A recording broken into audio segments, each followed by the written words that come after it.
Hello everybody, it is James, and today we will be reviewing about the United States of, also known as the world, is a country located between Canada and Mexico. Founded by George Washington Machine in 1776, it is known for landing on the moon and inventing the atomic bomb. But we are not learning about those things today. Instead, we will be learning about government philosophies, the three branches, macroeconomics, and Obama's last name. So, strap your buns right to your seat as we dive into the intricacies of American government with the CIA now at my house.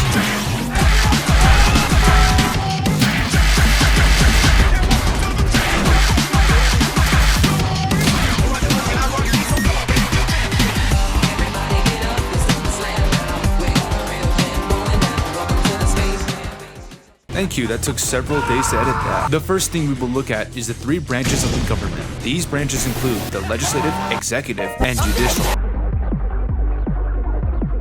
The legislative branch is the branch that makes laws. That is when they aren't too busy arguing with each other. Now, Article 1 of the Constitution established a bicameral legislature, which has the Senate and House of Representatives. The amount of liars, representatives, is based on how dense the human population in a state is, both in terms of amount and intelligence. The Chad Senate has an equal amount of representation with 2 senators from each Senate. They serve for 6 years and then get re-elected or run out of power for their nanomachines. Many powers of Congress include printing money, declaring wars, and make laws, which is really cool when they actually do that. Congress isn't God. Congress can't deny the writ of habeas corpus or expo de facto laws. I hope you understand that, because I don't. Now, while that is cool for Congress, there's a whole different area of power belonging to the states. This is what is known as federalism, as well as bringing confusion in court cases. Federalism balances power so that one part of the government doesn't become power hungry and cause a food shortage. Let's say Congress is bored and wants to draft a bill to kill all flies. I hate flies! Well, kill them all. The bill is introduced to the Senate or House. The bill goes through committee, aka more arguing. The bill then goes through medical examination, but because it doesn't have insurance, it fails to get amended. But let's say it does and gets amended.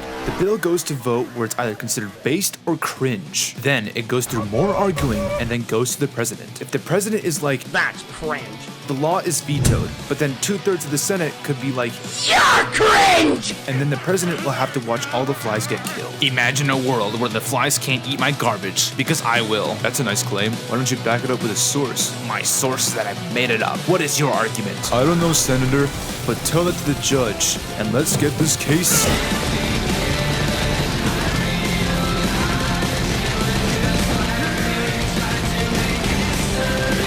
I swear to God, if you make one more Metal Gear Rising reference, I will personally... Please stop. Nope. The judicial branch is the branch that interprets the law. Let's say someone is accused of harboring a fly farm, because that's needed apparently. Now, they can't immediately send him to the slammer. The judicial branch has to take care of this in a backbreaking and head-aching manner. So let's say our so-called criminal goes to local courts first.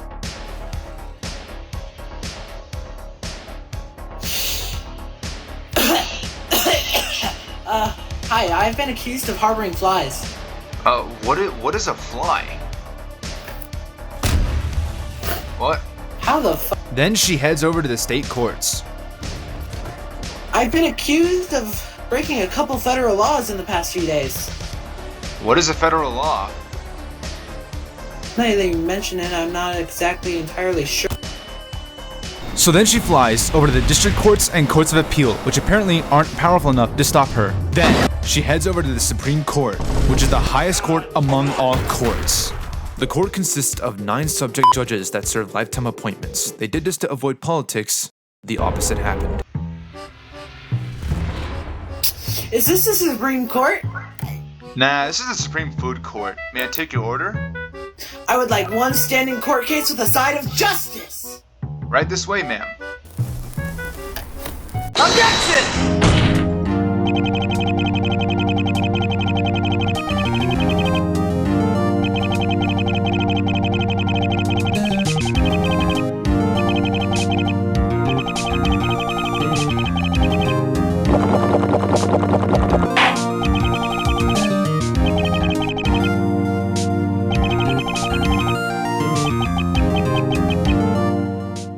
So, please prove to me why you should be innocent. Alright then, buddy. Get ready to be judged. But I'm an introvert. Wait, these don't look like legal documents.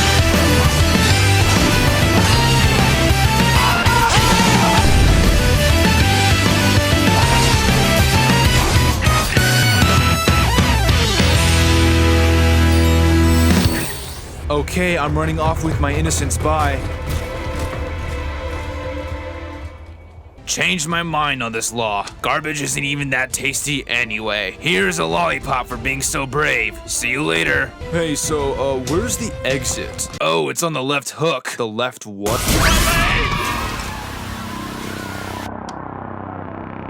The last branch, also known as the Windows Executable Branch, is the branch that executes the law. Now with his stairs ported to Source Engine, Joe Bicycle can carry out his duties as Commander-in-Chief. With the power to summon ambassadors and make treaties, it is his job to make sure that laws are faithfully executed. Unless if he gets ratioed by Congress. He can be impeached by the office if convicted of high crimes. And that's really all I'm covering because this segment is getting way longer than it should. See you to take back the White House! Now, I hope you like to think, because that's exactly what our heads will do today. A valuable insight on the world.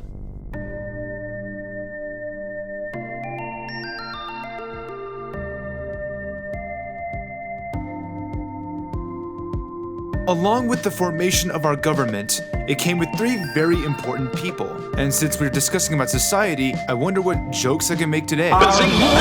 First, we have Calvin and Hobbes. He says that we need government to actually be able to function. Then we have the Wrangler jeans guy with the French name I can't pronounce. So here he is on the screen. He argues that modern society is bad. That sounds kind of familiar. The last one is John Locksmith, who is the middleman and says that people can take control of their own freedoms. Just like that buff dude from the game I thought I stopped using footage from. So who is the most blue-pilled out of all of us? What is wrong with you? I think my philosophy makes the most sense. Okay, let's call the 21st century and ask then. What's up, guys? It's Quandale Dingle here. They don't seem available right now. So that's all I could really summarize about the philosophies. I mean, it's not the most political part of this presentation, after all. Oh boy, I've finally completed my skull collection. What kind of secrets are in here now?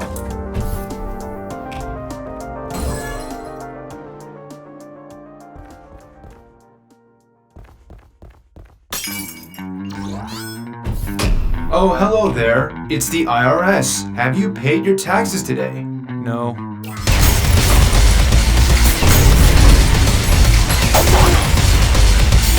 Certified Hood Classic. Well, you may have committed tax evasion now, but I'm not letting you go away so soon. Here's this arm that counts as a tracking device. And with that, I'm calling for backup. Goodbye.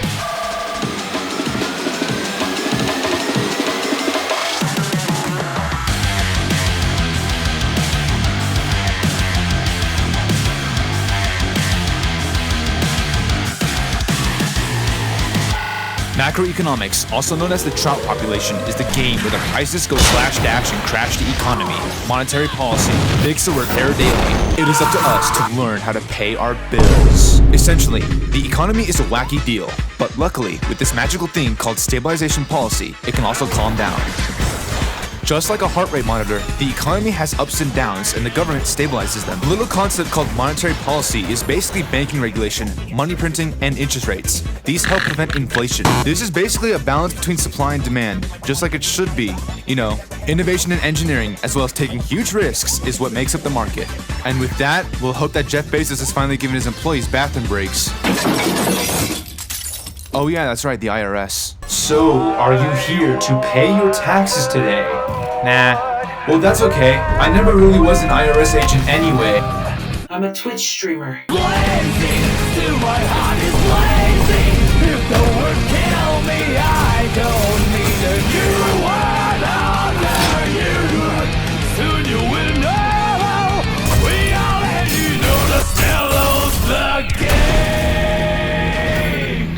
Finally, a new tracking device to get away from the feds.